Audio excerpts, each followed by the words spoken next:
Hello and welcome back to the channel. Today I'm working on my Polo again. For the past couple of weeks, sitting in traffic and driving like town roads, I've been having issue with the clutch. Sometimes trying to get it into gear, it almost feels like the clutch is not disconnecting enough, and then sometimes getting it out of gear, it feels a bit sticky, and I lose pedal completely.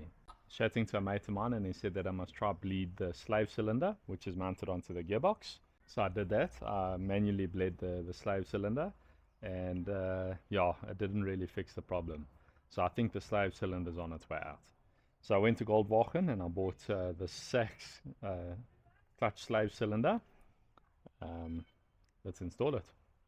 There's the part code for the clutch slave cylinder from Goldwagen. Like I say, it's a Sachs unit, and that is what it looks like. That mounts into the side of the box. There's a bleed nipple on top here, and then that's where the pipe connects. So the clutch slave cylinder, I'll try to show you guys, sits down there under the battery. Let me try to see if I can get there. There we go. That's it over there.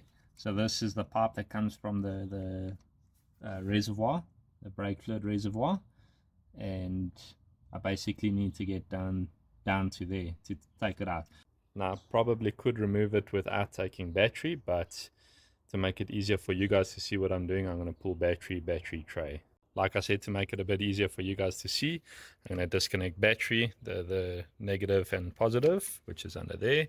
I'm going to loosen that 13 at the bottom there, take battery out, and then I'll show you battery tray.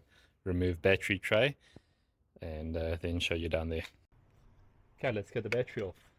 I'm going to disconnect negative first. And the reason I do that is in case while you're loosening positive and you touch body or engine or whatever, it can't short because the ground is already, or negative has already been disconnected. Then it's the 13 at the bottom.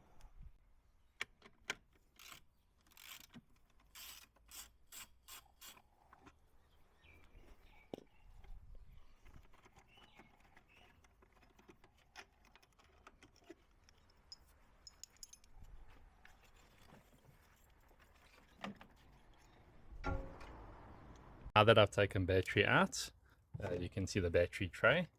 There's a 13 over there, 13 over there, and then a 13 down in the bottom over there. Got to loosen those three, and then you can pull the entire battery tray out.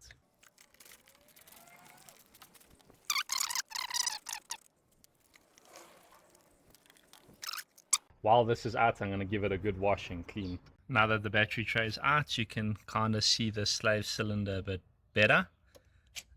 That's that over there. This is your the two cables that come from the gear knob. It's your left and right movement and your forward and backwards movement of those two. So what I need to do is disconnect the line, the brake fluid line or the .4 line, and then I can unbolt actually before I do that, I'm going to unbolt there and then remove this. Because this hose is flexible, I can bring it up here just so I can control the amount of spillage of .4 fluid. Sorry for the poor lighting. It's not an easy spot to work in.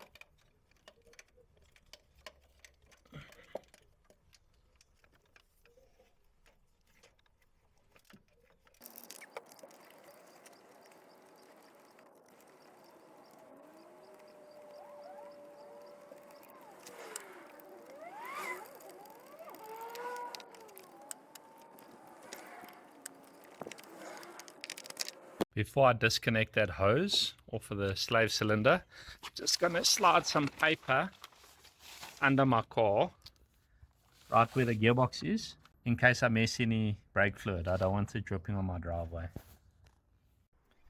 Okay, let's get this out. Just using a little pick to pull this little clip back.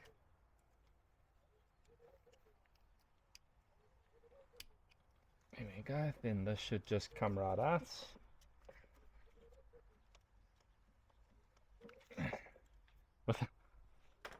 As I say that, it doesn't come out.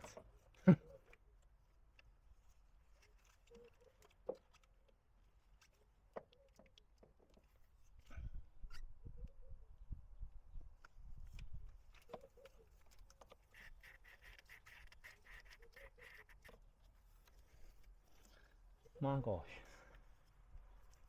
what is the problem?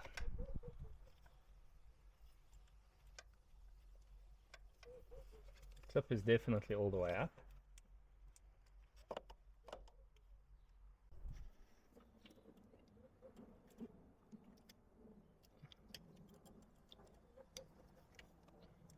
There we go.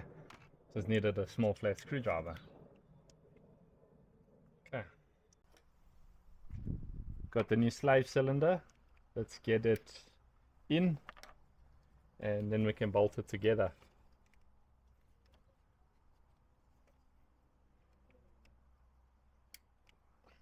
There we go.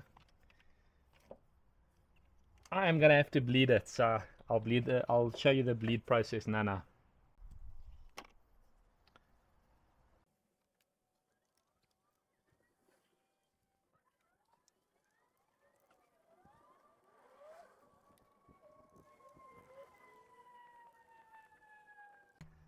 Okay, that's both bolts in now, just to tighten it up. On the right side of the slave cylinder, I forgot to put this little metal bracket back, which actually holds the line. So I've had to take that off again, so I can put this bracket in. Okay, the new slave cylinder's in, it's bolted in, put the bracket that I forgot, lines connected. Then there's a little rubber grommet over there, which exposes the bleed nipple. Now we can bleed it. Because I need to bleed the slave cylinder, I'm going to open the reservoir here, just to make sure I've got enough fluid in there. And while I'm bleeding, I'm going to keep an eye on that, because obviously we're going to lose some fluid. So keep an eye on that, make sure we don't drop too low, and then right at the end I'll top it up to max, and then we should be done. Normally I'd use my vacuum bleeder, but because the space inside here is so tight to get to that nipple, I'm just going to use this little elbow with a bit of pipe and a Coke bottle. So it will just drain down and bleed down into the bottle and not leak anywhere, hopefully. Okay, I've got the reservoir open. I've got a 11 spanner on the bleed nipple, and then I've got my little hose piece clipped over it. You can pump.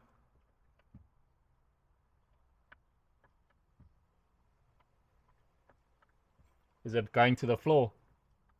Okay, hold.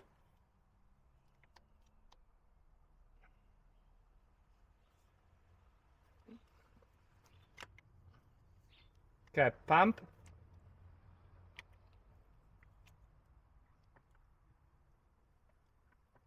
Okay, hold. Did it drop? Let me actually come feel that pedal.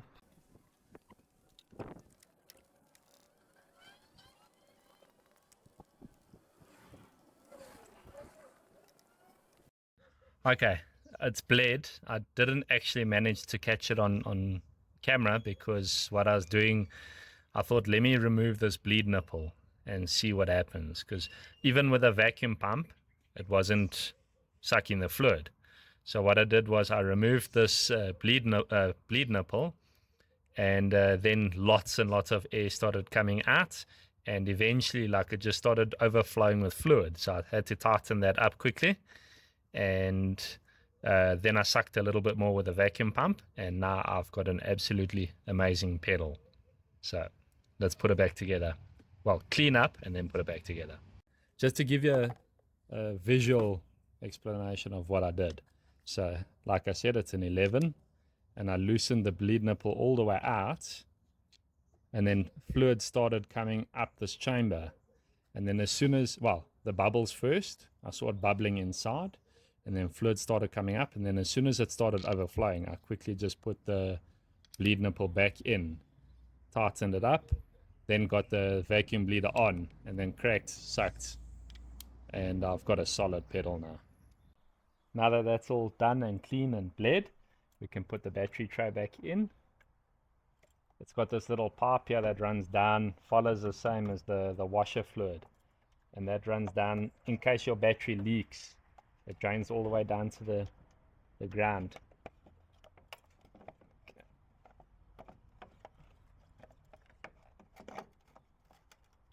There we go. We have two nuts and one bolt.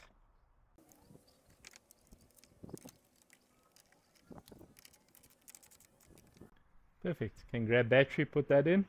I've also just given my battery a little bit of a quick wash. That's why it's wet.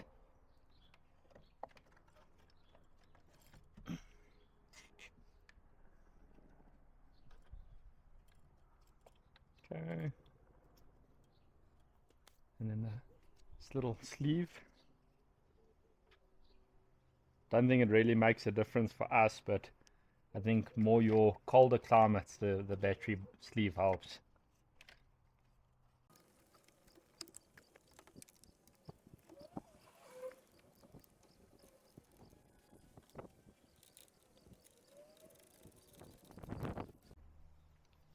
Okay, just gonna top up my reservoir with some .4.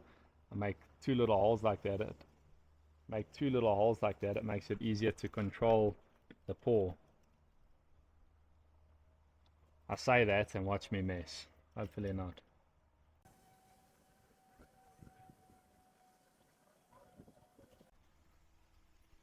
Okay.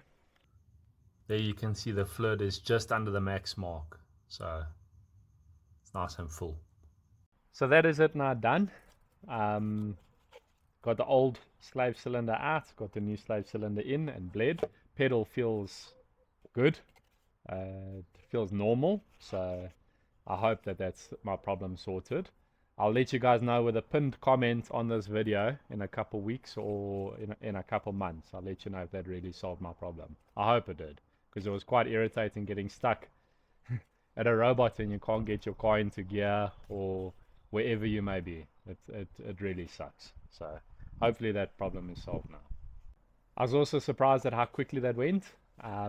If I didn't have to take battery out, you don't have to take battery out. I took battery out so you guys could see a lot easier and a lot clearer. Probably could have done it with battery in still, but yeah, that was a nice and quick exercise. Only took me about an hour worth of constant work to sort it out. I was a bit in between. I had to run off to the shops to go sort something else out, and then had some lunch and then continued working. So it was only about an hour worth of work. Anyway, thank you for watching the video all the way to the end. Really appreciate it. If you enjoyed the video, please consider liking and subscribing. And as always, leave me your thoughts in the comment section below. Until the next video.